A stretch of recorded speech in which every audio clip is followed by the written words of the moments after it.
Bonjour tout le monde.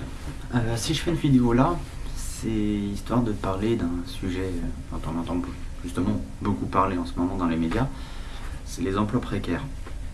Ce qui m'a donné envie de réagir, c'est un reportage qui est passé sur la 2, dans les infiltrés là-dessus. C'est pour dire que oui, ce n'est pas un cas isolé, cette enseigne, c'est à peu près le cas, il y a à peu près cette configuration-là partout. Je donnerai mon exemple personnel. Juste avant, je voudrais commencer par une petite information. Avec un ami, on s'est amusé à interroger 300 personnes dans la rue pour demander quelle était la valeur du SMIC. Faut savoir que 40% d'entre eux pensaient qu'il était net à 1500 euros, 40 autres pourcents pensaient qu'il était à 1300 euros, et simplement 20% savaient quelle était sa vraie valeur, à savoir plutôt aux alentours de 900 euros net par mois. C'est très difficile de vivre avec ça, surtout quand il n'augmente pas, ou de 2-3 centimes par heure toutes les années. Donc une fois que ce climat-là est posé, déjà je voudrais dire que pour moi un des plus gros problèmes, c'est que personne n'est vraiment au courant de ce qui se passe tant qu'il n'a pas vécu. Pour vous donner un petit exemple, moi j'ai travaillé dans une enseigne culturelle. De vente donc de livres, CD, papeterie, jeux vidéo, etc. Une enseigne qui commence à être assez connue. Alors je vais pas en citer le nom histoire de pas avoir de problème, mais je dirais simplement que ce n'est ni la Fnac ni Virgin, que c'est plutôt un de leurs concurrents, et que c'est pas pour rien que j'insiste bien sur le mot culturel. Ceux qui auront reconnu l'enseigne comprendront pourquoi j'insiste sur ce mot-là, culturel. Donc mon petit exemple perso, déjà on va partir du début, l'embauche. On nous parle du fameux travailler plus pour gagner plus.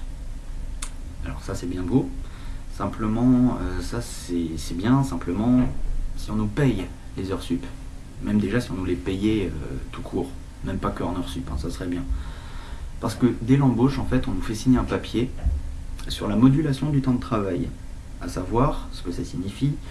C'est qu'on peut être amené à faire des heures en plus, mais qui ne seront pas payées, qui seront simplement rattrapées à la bonne convenance de l'employeur.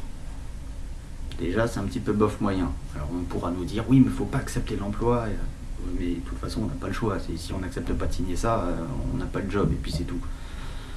Donc déjà, ça commence par là. Le salaire, bien entendu, c'est le SMIC. Il y a des possibilités d'évolution, hein. Oui, du moins c'est ce qu'ils disent. Mon exemple personnel, j'étais embauché en tant que libraire. On m'a refusé une promotion parce que je ne savais pas faire le travail des stocks. Donc, un petit peu étrange. C'est un peu comme si on refusait une promotion à une secrétaire parce qu'elle ne savait pas faire le boulot d'un électricien. Ça n'a rien à voir. Ensuite, pour ce qui est des primes, il n'y en a pas. 13e mois, on oublie. Prime d'été, on oublie. Indemnité de région parisienne, on oublie. Indemnité de transport, il faut se battre pour l'avoir. Ticket restaurant, il n'y en a pas. Mutuelle, quasi inexistante. Avantage, il n'y en a aucun. Pour ce qui est des heures, honnêtement, les 35 heures, c'est fictif. C'est totalement fictif. Si on fait vraiment ce qu'on nous demande, c'est plus proche de 40-45. En tant qu'employé débutant, hein, je veux dire. Hein, ça peut monter après. On m'a même une fois demandé de rattraper des heures où j'avais été en arrêt maladie. Quand même fort, j'avais le certificat médical, on ne m'avait pas payé ces heures, mais on m'a demandé de les faire quand même. Là, vraiment, on frise le ridicule, hein, c'est du n'importe quoi. On peut nous demander de faire un autre poste aussi, c'est-à-dire qu'un libraire peut être amené à faire de la caisse, un disquaire peut être amené à faire du stock, un stock peut être amené à faire de la caisse aussi, c'est vraiment du n'importe quoi. Les fiches de paye, j'ai quitté cet emploi depuis 6 mois, je ne les ai pas encore toutes. Et en plus, ce sont des photocopies. Il faut savoir que quand on essaie de se présenter à un appartement pour le louer, qu'on nous demande les 3 anciennes fiches de paye, qu'on montre ça, honnêtement, on nous rit au nez, quoi. On nous dit, mais c'est des photocopies, vos trucs. Moi, ce que je veux voir, c'est les originaux. C'est tout ce qu'on nous donne. Désolé. Pour ce qui est donc les tickets restaurants, je l'ai dit. Simplement, il n'y a pas de panier repas non plus. Normalement, c'est soit l'un, soit l'autre. C'est quand même obligatoire. Hein. On n'a pas le droit de s'asseoir. On n'a pas le droit de parler, même si ça ne nuit pas au travail, on n'a pas de pause. C'est-à-dire que dans mes débuts, quand j'ai demandé si je pouvais prendre une pause cigarette, on m'a regardé avec des yeux comme ça, quoi. Hein. Vraiment, non, il n'y a pas de pause là-bas, c'est pas la peine. On m'a déjà demandé aussi de faire sauter ma pause repas pour pouvoir aider sur le travail, c'est quand même fort aussi. On nous dit souvent qu'il ne faut pas, suivant les boîtes, travailler plus de 5 ou 6 jours d'affilée. Là aussi c'est une blague, hein, tout simplement. Et on nous met des pressions sur le dos quand on refuse de faire ce qu'ils nous demandent. Et également, au bout d'un moment, lorsqu'on pose un petit peu trop de questions, qu'on fait un peu trop de réflexion, ou qu'on essaie de se cantonner à la loi, parce qu'au bout d'un moment on en a marre, on essaie de nous pousser à la démission. Et là par contre, qu'on ne me dise rien, j'ai carrément des mails qui peuvent le prouver, hein, ça, j'ai pris mes précautions de ce côté-là. Si j'attaque pas en justice, c'est simplement parce que ça me coûterait plus cher que ça me rapporterait, donc c'est pas la peine. Mais donc voilà, ce que je voulais dire, c'est que je sais que je suis pas un cas isolé, malheureusement. Je suis loin, très loin d'être un cas isolé. Je voulais juste attirer un petit peu l'attention sur la situation telle qu'elle est. Il y a un exemple qui est souvent cité, c'est l'exemple de la grenouille. C'est-à-dire, prenez une casserole d'eau froide, vous mettez une grenouille dedans, vous faites monter la température petit à petit. La grenouille va mourir ébouillantée dedans, elle n'essaiera même pas de sauter. Pour moi, c'est un peu la situation qui se passe là.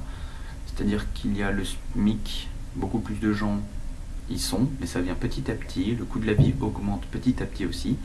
Le SMIC, pas du tout, mais comme ça se fait au fil du temps, personne ne réagit. Voilà ce qui se passe en ce moment. Il y a de plus en plus de SDF, de plus en plus de personnes qui sont payées au SMIC, le coût de la vie qui augmente, les salaires qui n'augmentent pas. Honnêtement, la situation, elle est grave. Elle est vraiment très grave. Les gens ne le réalisent pas, mais je me rappelle, pour donner vraiment une idée de la vitesse à laquelle ça augmente, de quand j'étais gosse, et pourtant je suis pas spécialement vieux, j'ai que 23 ans. Mon père gagnait 8500 francs par mois, ça fait à peu près 1200 euros. On avait un F4, des vacances sur la Côte d'Azur, une voiture, des Noëls avec beaucoup de cadeaux, et il réfléchissait à acheter. Maintenant, avec presque la même paye, j'ai du mal à me prendre un studio et à vivre, sans parler de vacances et tout ça derrière. Un studio simplement et vivre.